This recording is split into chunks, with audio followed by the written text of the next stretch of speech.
जी नमस्कार रेणु जी। नमस्कार। रेणु जी, आचार्य रेणु श्रीवास्तव, आप हमें ये बताइए कि आपका परिचय क्या है? मेरा परिचय अब है आचार्य रेणु श्रीवास्तव, जी। क्योंकि मैं एस्ट्रोलॉजर हूँ और आचार्य की डिग्री मैंने ली है ज्योतिष शास्त्र में।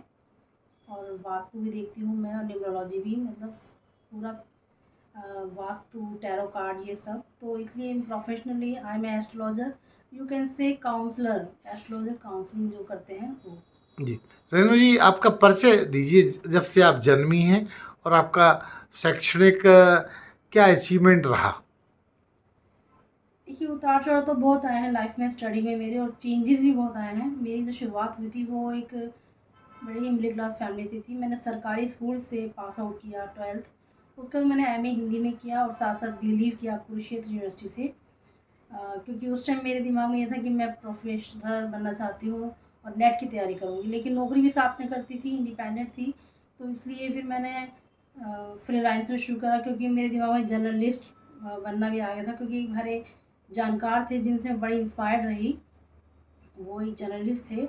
और मैं देखा कि बहुत कुछ वो लिखते थे सोसाइटी को लेकर, रिलेशनशिप को लेकर, एवरी टॉपिक में उन्होंने लिखा है।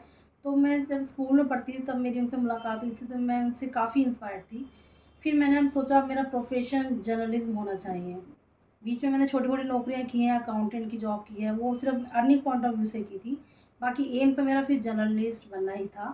तो फिर मैंने इंग्लिश में जर्नलिस्ट किया, क्योंकि मुझे दिल्ली में रहती थी, इसलिए इंग्लिश में करने वालों की डिमांड ज़्यादा थी, स्कोप ज़्यादा था। हिंदी में ऑलरेडी मैंने एमए की हुई थी, तो हिंदी में भी अच्छी कमांड थी। फ्रीलांसर थी तो हिंदी में आर्टिकल लिखती थी, लेकिन जर्नलिस्ट मैंने इंग्लिश मीडियम से की। कहाँ कहाँ आपके आर्टिकल फ्रीलांसिंग के चलते प्रकाशित हुए? शुरू शुरू में तो मेरे कुछ मैगजीन में आए थे, जैसे वनीता मैगजीन हो गई, गृह शोभा हो गई, सरिता हो गई। काफ़ी छोटे छोटे आर्टिकल, नब्बा टाइम्स में मेरे आर्टिकल छपे थे। जी। फिर मुझे लगा कि ये कोर्स अगर मैं प्रोफेशनली कर लूँ तो उसका मैं ज़्यादा बेनिफिट मुझे मिल सकता है। तो फिर मैंने फाइनली जर्नलिस्ट किया। कहाँ से किया जर्नलिज्म का कोर्स? मैं दिल्ली में रहती थी, तो मैंने जर्नलिज्म दिल्ली से किया, भारतीय विद्या भवन से। और फिर जब मैंने इंटर्नशिप की तो मैंने प्रिंट मीडिया से की इंटर्नशिप, और हिंदुस्तान टाइम्स में मैंने इंटर्नशिप की थी। तो मुझे लगा ये अखबार बहुत अच्छा है, नंबर 1 पे था दिल्ली पे न्यूज़पेपर। इतनी जल्दी तो मुझे प्लेटफॉर्म नहीं मिला। काफ़ी सारे अखबारों में काम करने के बाद, दैनिक भास्कर, दैनिक जागरण और कई छोटी छोटी मैगजीन में काम करने के बाद मैं यहाँ तक पहुँची थी, हिंदुस्तान टाइम्स में। तो उसके बाद तो फिर आपका रुझान क्या रहा? क्योंकि आप की ख्वाहिश थी कि आपको एक पत्रकार बनना है और सशक्त पत्रकार बनना है। बाद में डाइवर्जन कैसे हुआ आपके जीवन में? जब मैं पत्रकार बन गई तो मैं बहुत खुश थी, क्योंकि मेरी उस टाइम पहचान थी। लोगों बहुत अच्छे लोगों से मिलना-जुलना था। मुझे अ, बहुत सम्मान भी मिलता था एज़ ए मतलब जर्नलिस्ट, और पावर भी थी, और बहुत अच्छा टाइम चल रहा था। लेकिन धीरे-धीरे करके जब मैं इस फ़ील्ड में मैं और ज़्यादा मैच्योरिटी में आई, तो मुझे ऐसा लगने लगा कि मेरे लिए नहीं है ये, क्योंकि मुझे सेल्फ सैटिस्फैक्शन नहीं हुआ, मुझे आत्म-संतुष्टि नहीं थी इस प्रोफ़ेशन से। क्योंकि लोग इसमें थोड़ा-सा ग्लैमर है और थोड़ा दिखावा भी है, तो हाँ, जो जो दिखता है वैसा है है नहीं। नहीं, हाँ। और मैं सच को बहुत पसंद करने वाली हूँ शुरू से ही, तो इसलिए मुझे लगा कि शायद इन फ्यूचर मेरे लिए ये फ़ील्ड ज़्यादा बेनिफिट नहीं रहेगा, और मैं इसमें संतुष्ट नहीं थी। तो इसलिए मैं सोचती थी कि ऐसा प्रोफ़ेशन हो जिसमें मैं सच बोलूँ और लोग भी सच सुनना चाहते हों, जिसमें मुझे दिखावा ना करना पड़े, कम से कम जो है मतलब वही मैं बताऊँ, रियलिटी हो। मतलब मीडिया में रियलिटी नहीं है इतनी ज़्यादा जितने लोगों को दिखती है। सनसनीखेज बनाया जाता है। जी हाँ। और फिर अपने हिसाब से आप काम नहीं कर सकते हैं, है ना? आपको वही स्टोरी लिखनी है, आपको अखबार में उसी तरह काम करना है जैसे आपके सीनियर आपको कहेंगे। आपकी अपनी खुशी नहीं है, आपको अपना स्टेप नहीं उठा सकते उसमें, क्योंकि वो तो जस्ट नौकरी है ना? तो रेणु जी, फिर इसके बाद आपका रुझान ज्योतिष की तरफ कैसे गया? और ज्योतिष या न्यूमरोलॉजी जो आप बता रही हैं, देखो, ज्योतिष में इसलिए गया क्योंकि मैंने ना बहुत। किसी से इंस्पायर्ड हुई या आपको अचानक आप अपने आप को ट्रांसफ़र किया नहीं, नहीं, मैं अचानक ही हुआ ये सब, मैं आपको सच बताऊँ तो। क्योंकि मैं तो भारतीय विद्या भवन से मैंने जर्नलिस्ट किया था, मैं वहाँ इस कोर्स के लिए नहीं गई थी। तो लेकिन मैंने बहुत सारे ग्रंथ पढ़े थे, संस्कृत मैं जानती हूँ और आध्यात्मिक भी रही हूँ। मुझे ऐसा लगने लगा कि लाइफ में एक ऐसा मतलब ऐसे प्रोफ़ेशन होना चाहिए जिससे आपको आत्मिक सुख मिले और आपको ये लगे आप लोगों के काम आ रहे हैं। तो एस्ट्रोलॉजी एक ऐसा विषय है, एक ऐसा सब्जेक्ट, एक ऐसा प्रोफेशन है जिसमें आपका इतना सम्मान है और इतना आपको सच के करीब ले आता है। वो एक मेंटली ट्रीटमेंट है एक इंसान का, उसके आपको उसको आप मतलब एस्ट्रोलॉजी के थ्रू, कुंडली के थ्रू आप किसी को भी पूरे जीवन के लिए गाइड कर सकते हैं और बड़ी आत्मिक सुख मिलता है इसमें। रेणु जी, एक महत्वपूर्ण सवाल, आज जहाँ लोग टेक्नोलॉजी से जुड़ रहे हैं, लोग अपने आप को आधुनिकीकरण से जुड़ रहे हैं, वहाँ इस विद्या को लोग, क्या आप मानती हैं कि मुनासिब या जुड़ना पसंद करते हैं, भरोसा करते हैं? देखिए, आपने नोटिस किया है कि जैसे कि हम कलयुग तक हैं, तो ये जो एस्ट्रोलॉजी में आजकल जो युवा हैं ये काफ़ी ट्रस्ट करते हैं। मैंने तो देखा है, क्योंकि मेरे ज़्यादातर जो क्लाइंट्स हैं वो सारे युवा ही हैं। क्योंकि उनको ये जानने की बड़ी जिज्ञासा रहती है कि उनका लाइफ पार्टनर कैसा हो, उनकी शादी कब होगी, उनका करियर कैसा होगा, उनका आगे उनकी लाइफ में धन कितना है या उनका जीवन कितना है। हेल्थ इश्यूज़ बहुत होते हैं। जो मिडिल मतलब एज के लोग हैं उनको अपने हेल्थ इश्यूज से संबंधित सवाल पूछते हैं वो लोग। हाँ, उम्र के साथ साथ हाँ, प्रायोरिटी बदल परेशानियाँ हाँ जाती है। बदल हाँ, जाती हैं, राइट। अगर अगर ये माना जाए कि चलो युवा पीढ़ी तो अपने फ्यूचर जानना चाहती है और जो मिडिल एज के लोग हैं वो अपनी हेल्थ इशू, लेकिन आज की डेट में मैंने देखा है कि जब बच्चा जन्म लेता है तो पेरेंट्स भी ये जानना चाहते हैं कि उनके बच्चे का जीवन कैसा रहेगा, वो क्या बनेगा, उसकी मतलब सब कुछ वो जानना चाहते हैं। तो इसलिए क्यूरियोसिटी रहती है। और एस्ट्रोलॉजी एक ऐसा विषय है जिसमें आपका बच्चा जन्म लेता है और आप कुंडली अगर बनवा दें तो आप ये जान सकते हैं कि आपका आने वाली जो संतान है वो किस टाइप की होगी। क्योंकि कई बार लोग संतान में भेदभाव करते हैं कि लड़की तो हमारी बहुत होशियार है, लड़का नालायक है ना, ऐसे कंपैरिजन हो जाते हैं। तो आप उनकी डेस्टिनी पता कर सकते हैं कि ऐसा क्यों है। तो तो रेणु जी, एक महत्वपूर्ण सवाल और, जैसे आप इस काम को करती हैं तो ज़्यादातर समस्याएं किस वर्ग की आती हैं? मिडिल क्लास की, या हायर जो लोग हैं, उच्च वर्ग के लोग हैं, या निम्न वर्ग के लोग हैं? और उसका, उनकी समस्याओं का निवारण किस तरीके से आपके इस विद्या में किया जाता है? देखिए, वैसे तो ज़्यादातर जो युवा लोग हैं वही ज़्यादा क्रिएटिविटी रखते हैं, क्योंकि वो शॉर्टकट चाहते हैं हर चीज़ के लिए, है ना। जो लोग मिडिल एज के हैं उनका आधा जीवन पार हो चुका होता है, तो उनको ऐसा लगता है अब हमें जानने की ज़रूरत नहीं है। ठीक है, आधी समस्या तो उनकी या आधी चीज़ तो उनकी ऑलरेडी हो चुकी है, जैसे शादी हो चुकी, संतान हो चुकी है। ठीक है, उनके होते हैं हेल्थ इश्यूज़ ज़्यादातर। और जो युवा पीढ़ी है वो है मिसगाइड। सही मायने में हमारे देश की अगर परसेंटेज भी अगर आप देखेंगे जनगणना के अनुसार, तो युवा पीढ़ी की प्रतिशत ज़्यादा है, युवा पीढ़ी ज़्यादा है। और जो युवा हैं वही भ्रष्ट भी हैं, वही मिसगाइड भी हैं। ठीक है, तो इसलिए उनके लिए ये गाइडेंस बहुत ज़रूरी है कि अगर वो अपनी लाइफ में एक सही ट्रैक चाहते हैं तो एस्ट्रोलॉजी से ज़रूर जुड़ें और इस अपनी कुंडली बनाकर या अपनी लाइफ को जानने के लिए वो ज़रूर कोशिश करें कि हमें आने वाले जीवन में क्या करना है। तो ये एक सही गाइडेंस है। जैसे काउंसलिंग होती है एजुकेशन के लिए भी लोग लेते हैं कि हमारे बच्चों को हम क्या करवाएं, होता है ना कई बार। तो ये भी एक मेंटली ट्रीटमेंट है, पेरेंट्स के लिए भी होता है और बच्चों के लिए भी होता है।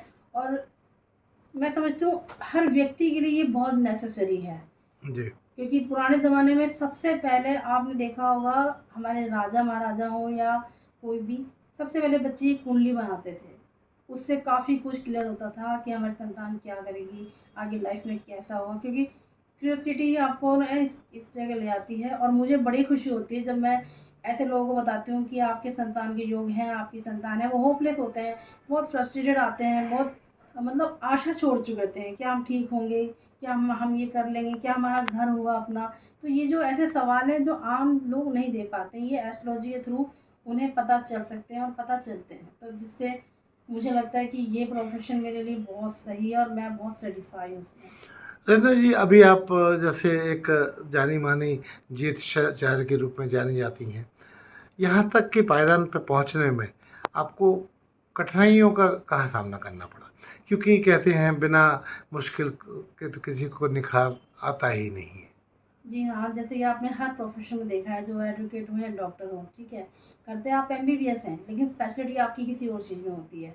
लॉ भी आप नॉर्मली डिग्री लेते हैं, लेकिन कोई क्रिमिनल होते हैं, कोई सिविल में जाते हैं, है ना। तो इसी तरह एस्ट्रोलॉजी भी क्या होता है कि स्ट्रगल तो है, क्योंकि कहाँ मैंने इंग्लिश मीडियम में जर्नलिस्ट किया था, कहाँ ये आध्यात्मिक चीज़ है। इसमें मुझे ग्रंथों को पढ़ना पड़ा है और संस्कृत आनी चाहिए, ये सब पढ़ा है। और एक एस्ट्रोलॉजी सीखने से ही काम नहीं बना था, क्योंकि कुछ लोग ऐसे होते हैं जिनको अपनी डेट ऑफ बर्थ का टाइमिंग नहीं पता, डेट नहीं पता, खाली बस वो ये जानना चाहते हैं कि हमारा आगे क्या है या हमारा, तो हाउ कैन दैट पॉसिबल। इसके लिए फिर पामेस्ट्री, हस्तरेखा शास्त्र, जी। है ना, तो ये समुद्री शास्त्र से निकली हुई चीज़ें हैं जो विदेशों ने एक्सेप्ट की है, और ये इंडिया से ही इनको मिला है सब कुछ। लेकिन इसके थ्रू मेरे को मेहनत करनी पड़ी। फिर उसके बाद टैरो कार्ड, इंस्टेंट क्वेश्चन जैसे होते हैं, लोग कहते हैं हम ये बिज़नेस करें या वो बिज़नेस करें, छोटे से आंसर होते हैं, इससे टैरो कार्ड से क्लियर होता है। तो फिर कुछ लोग न्यूमरोलॉजी पे टच करते हैं, है ना, अंक शास्त्र, तो इसके लिए फिर अंक शास्त्र से भी जुड़ना पड़ा, उसके बारे में भी जानकारी। तो कहना मतलब ये है कि पूरा एक कॉन्सेप्ट है ये एस्ट्रोलॉजी। अकेला एस्ट्रोलॉजी वैदिक शास्त्र नहीं है ये, इसके साथ अंक शास्त्र भी जुड़ा हुआ है, टैरो भी जुड़ा हुआ है आपका। तो बहुत सारी चीज़, वास्तु भी है, क्योंकि वास्तु में भी लोग बहुत ट्रस्ट करते हैं और जानना भी चाहिए।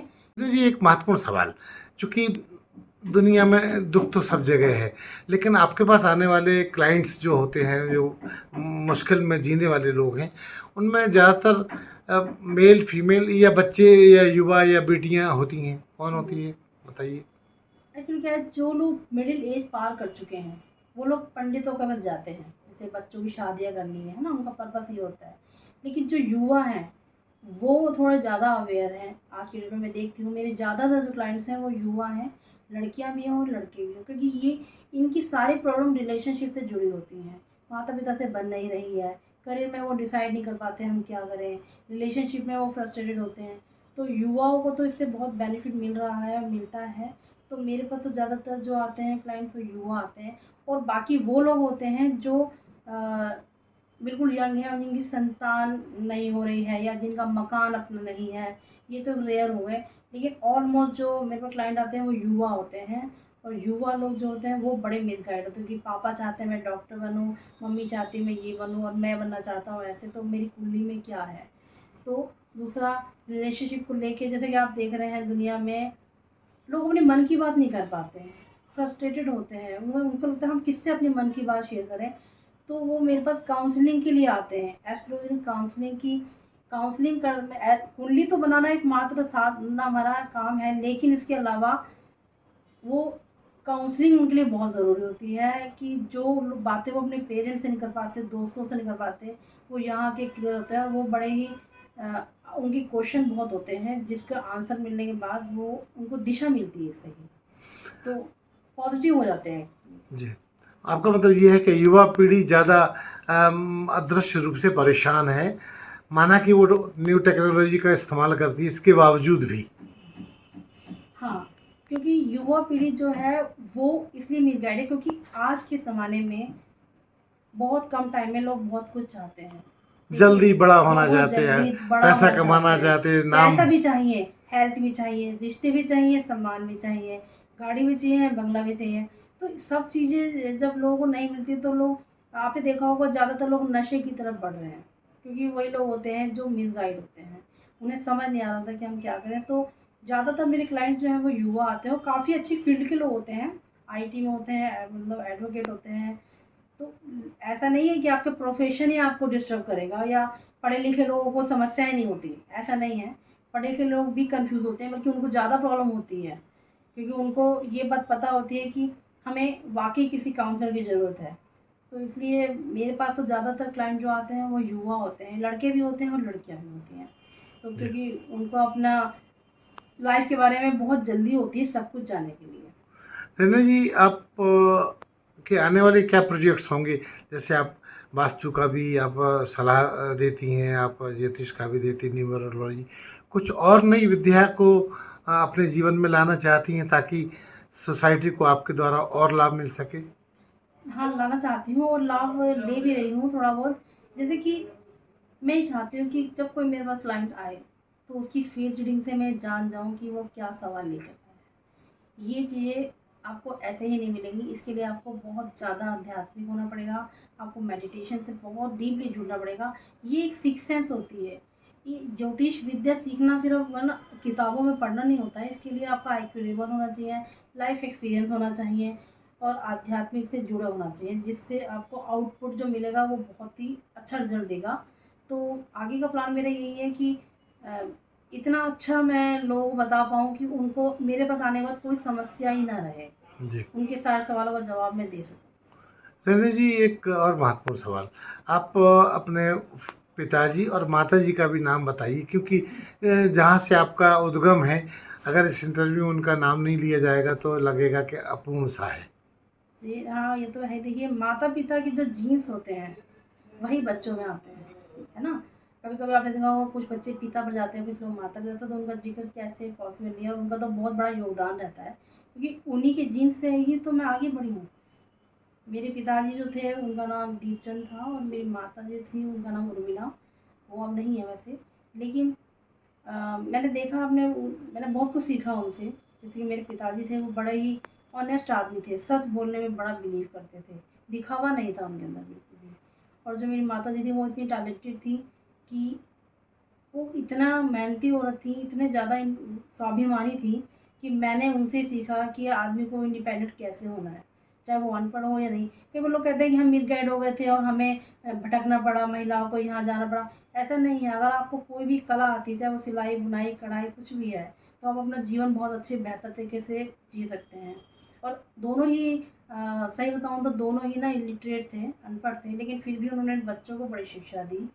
तो शिक्षा के लिए उन्होंने हमेशा प्रेरित किया है मुझे, तो जी। इसलिए मैं तो उनकी बहुत आभारी हूँ और बहुत मिस करती हूँ उनको कि आज अगर वो मेरी कामयाबी देखते तो सच में बहुत खुश होते। रजनी जी, एक महत्वपूर्ण सवाल, हुँ, ज्योतिष में आपका रुझान रहा, पत्रकारिता में भी रुझान रहा, आप शिक्षिका भी बनना चाहती थी, तभी आपने एमए हुँ। हिंदी से किया। ऐसे कौन से शौक हैं जो दुनिया को पता ही नहीं? जैसे मुझे म्यूज़िक से बड़ा प्रेम है। देखो, सरस्वती से जो चीज़ें जुड़ी हुई हैं ना, वो अलग नहीं होती हैं। संगीत भी हमारा उसी में आता है। अध्यात्म से जुड़ा हुआ जो है संगीत है, डांस है। तो इन सब चीज़ों से मेरा बड़ा ही लगाव रहा है। तो म्यूज़िक मैं बहुत पसंद करती हूँ, संगीत मैं बहुत पसंद करती हूँ, गाती मैं अच्छा हूँ। काफ़ी कॉम्पिटिशन भी दिए मैंने, काफ़ी स्टेज में मैंने गाया भी है। तो इसलिए संगीत भी मुझे, जब कोई इंसान किसी भी फ़ील्ड में हो, किसी भी एज में हो, मैं समझती हूँ संगीत से अच्छी मेडिसिन नहीं है कोई आपके लिए। तो तो इसलिए अभी इस व्यस्तता के दौर में आप अभी भी म्यूजिक का से जुड़ी रहती हैं, हाँ, गुनगुनाती बिल्कुल, हैं? बिल्कुल, तो बिल्कुल। हम चाहेंगे आप किसी भी आपके लोकप्रिय गाने की कुछ टुकड़ा, छोटा सा टुकड़ा, आप हमारे दर्शकों के साथ शेयर करें, लोकप्रिय मतलब? जो आपका आपको बहुत पसंद है गाना, और जिस पे आपको लगता है कि ये सुनाऊंगी तो दुनिया आपको मान जाएगी। मतलब मोटिवेशन करना है मुझे या मेरे को अपना कोई फ़ेवरेट हाँ, गाना आपका गाना है? अपना फेवरेट गाना। एक गाना मुझे शुरू से बड़ा पसंद है और ये मोटिवेट भी करता है। तो ये गाना मैं गाकर बताऊँ आपको या? हाँ, गा के गुनगुना के तो दिखाइए, एक दो लाइन बस। मधुबन खुशबू देता है, सागर सावन देता है, जीना उसका जीना है, जोरों को जीवन देता है, मधुबन खुशबू देता है। बहुत खूब। रेणु जी, एक आखिरी सवाल, अगर आपसे ईश्वर स्वयं साक्षात्कार करने आ जाए हुँ। और आपसे कहे दो वरदान आपको मांगना है, तो आप क्या मांगना चाहेंगी? देखिए, तो बड़ा बड़ा सवाल है वैसे तो, लेकिन सच बताऊँ, मैं सच बोलने में बहुत बिलीव करती हूँ और मैंने देखा भी है पूरे जीवन में।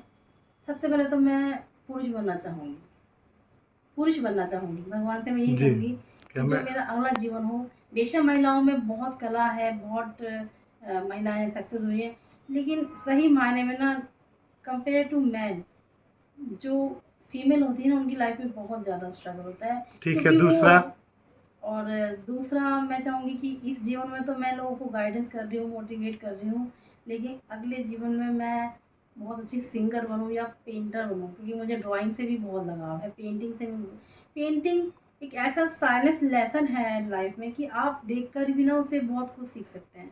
तो पेंटिंग मेरा बहुत शौक है।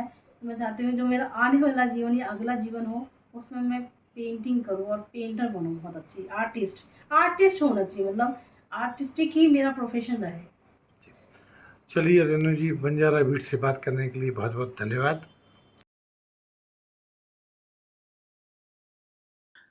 अरे हाँ, इस चैनल को लाइक और सब्सक्राइब करना ना भूलें। देखते रहिए बंजारा बीट्स।